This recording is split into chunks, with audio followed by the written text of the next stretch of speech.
December 26, 1900. 3 lighthouse keepers vanished from Flannan Isles, Scotland. No bodies were ever found. The lights were still burning.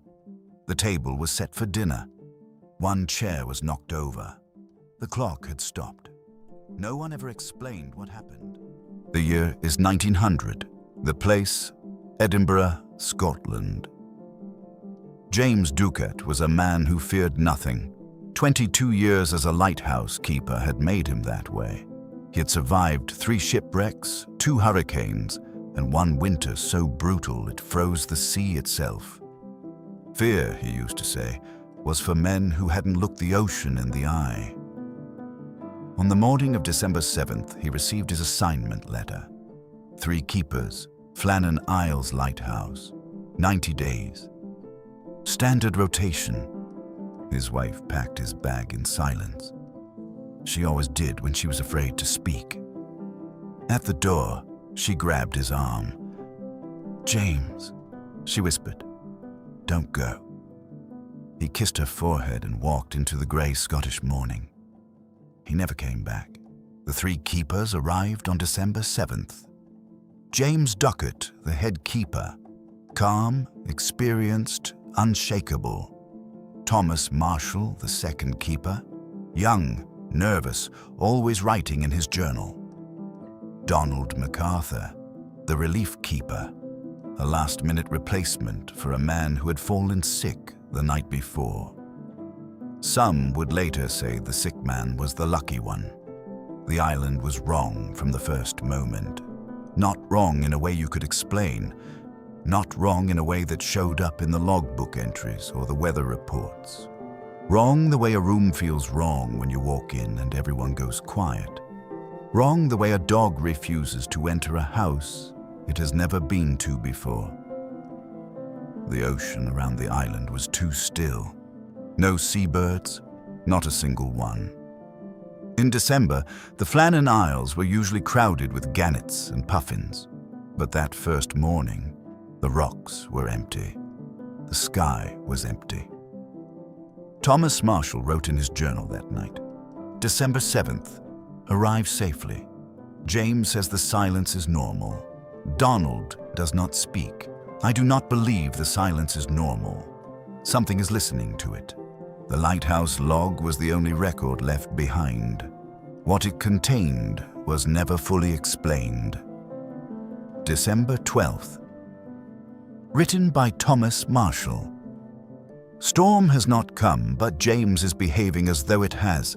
He stands at the window for hours. Donald wept today. He would not say why. I heard something last night that was not the ocean. The ocean does not breathe. December 13th. Written by Thomas Marshall. James prayed this morning. James has never prayed in 22 years of service. He told me not to look at the water after dark. I asked him why. He said, because it looks back. December 14th. Written by Thomas Marshall. Donald is gone, not dead, gone. His coat is here. His boots are here. The door was locked from the inside. James will not leave the light room. I'm writing this very fast because I think tomorrow there will be no one left to write. December 15th. The last entry. Handwriting unidentified. God is over all. On December 26th, the supply ship Hesperus arrived at Flannan Isles. Captain Jim Harvey had made the supply run dozens of times. He knew the routine. He knew the keepers. He knew that James Ducat would be standing on the dock, waving, ready for his tobacco and his newspapers. The dock was empty. Harvey anchored the ship and sent a small boat to shore. The sailor who rowed it, a young man named Joseph Moore, would later say that the silence on that island was a physical thing, that you felt it pushing against your chest. He climbed the steps to the lighthouse. The door was open. He went inside, called out the 3 names. No answer. The kitchen table was set for a meal. 2 chairs were in their place. The third chair was knocked over, as though someone had stood up very suddenly, very fast, as though something had come through the door and the man sitting in that chair had stood up to face it. The clock on the wall had stopped. The calendar showed December 15th. The log showed the last entry, and outside, carved into the stone wall beside the entrance, something that had not been there before, something that no one could explain, scratched deep into the rock, in letters too large to have been made quickly, too deliberate to have been made in panic. Do not let it see your face. Joseph Moore was the first man inside the lighthouse. He gave a testimony that was officially recorded, then unofficially buried for 40 years. He said that the light room at the top of the lighthouse, the glass room where the great lamp burned, was covered in handprints. Not on the outside of the glass, on the inside, hundreds of them, all different sizes, all pressed flat as though the men inside had been trying to push through. He said the lamp was still burning. He said that when he looked out through the glass, out at the grey December ocean, he saw something in the water. He could not describe it exactly. It was not a ship. It was not a whale.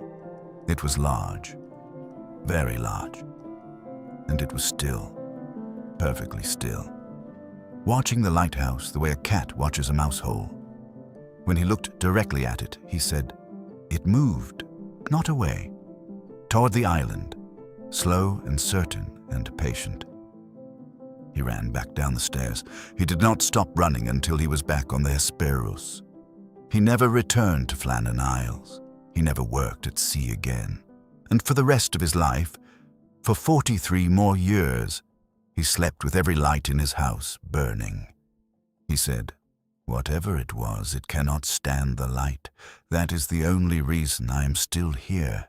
The light was still burning. Flannan Isles, 2001. A documentary crew arrives to film the abandoned lighthouse. The producer's name was Daniel Grant. He had made documentaries about haunted castles, cursed ships, and abandoned asylums. He did not believe in any of it. He believed in ratings.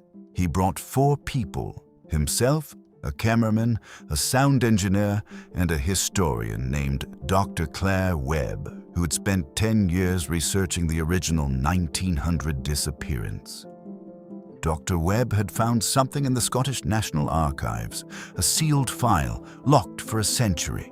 Inside were Joseph Moore's original testimony, the full version, not the edited one, and something else. A photograph. Taken on December 26, 1900, from the deck of the Hesperus. The lighthouse in the background still lit, the water in the foreground dark and still. And in the water, barely visible, just below the surface, a shape, large, oval, with what appeared to be eyes. Dr. Webb showed it to Daniel Grant on the boat ride over. He looked at it for a long time. That's a rock, he said, or a whale. Dr. Webb did not answer. She turned the photograph over. On the back, in faded pencil, written by Captain Jim Harvey himself. It was still there when we left. It was watching the light. The documentary crew disappeared on the 3rd night. The cameras kept recording. The footage was recovered 2 weeks later by the Scottish Coast Guard. Most of it was unusable, corrupted, distorted, the audio replaced by a low-frequency hum that engineers said should not have been possible to record on standard equipment. But 47 seconds were clear. The camera was on the floor of the light room. Pointed up at the glass, the lamp was burning. Outside the glass, in the darkness, something was pressed against it, not a hand, not a face, something larger, covering most of the glass panel. Smooth, pale, pushing. The lamp flickered. Then the 47 seconds ended. They never found Daniel Grant. They never found the cameraman or the sound engineer. Dr. Claire Webb was found on the rocks below the lighthouse, alive but unresponsive. She was taken to Edinburgh Royal Infirmary. She never spoke again. But she left one thing behind. On the stone floor of the light room, scratched with a piece of metal next to the original 1900 carving, "Do not look at the water." Below it, in smaller letters, in her own handwriting, I looked. The Flannan Isles Lighthouse still stands. It is automated now. No keepers required.